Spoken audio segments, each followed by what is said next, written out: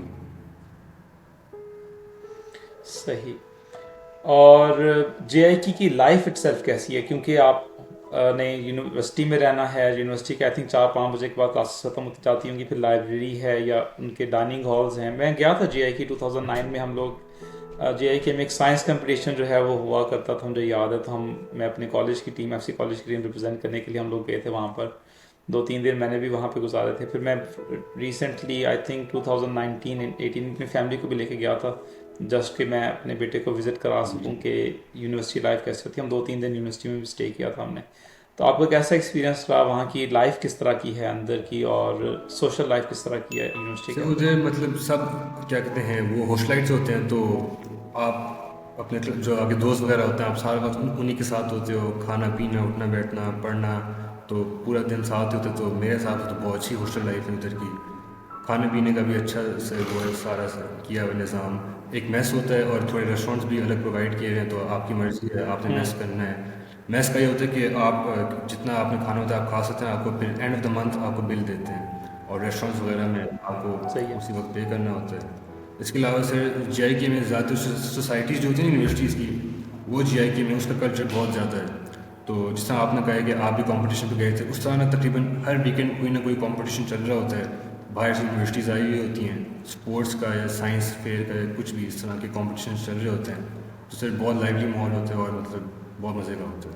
Sports sports आपने किसी society में पार्टिसिपेट किया, या कोई प्रेसिडेंटशिप किसी सोसाइटी की, या आप बिल्कुल पढ़ाई की साइड पर रहे हैं ज़्यादा, कोई आपने नहीं सर इन्वॉल्वमेंट मैं शो इस की अपनी? सोसाइटी का एक दो सोसाइटीज़ मैंने ज्वाइन की थी, काफ़ी काम भी किया था, लेकिन सर थर्ड फोर्थ ईयर में आके जब पढ़ाई मतलब बहुत ज़्यादा सीरियस हो गई थी, तो मैंने फिर छोड़ दी थी। सही। चलें, thank you so much Umar, आपसे बात करके बहुत अच्छा लगा। Thank you so much for coming into my problem channel. Sir. और अगर मेरे व्यूवर्स को किसी भी किस्म का कोई क्वेश्चन है रिगार्डिंग जीआई के एडमिशन टेस्ट से रिलेटेड, वो कमेंट सेक्शन में ज़रूर पूछेगा। मैं उमर तारिक से पूछ कर आपको ज़रूर उसका जो रिप्लाई है वो ज़रूर करूँगा। So thank you Umar for जी ज्वाइनिंग सर। My channel. कोई चीज़ आपने पूछनी है तो ज़रूर पूछें, फिर मैं अपनी वीडियो को एंड नहीं करता सर, हूँ। बस that's all. Thank you. Thank you so much Umar Tariq for joining. Aamir Hasan signing of.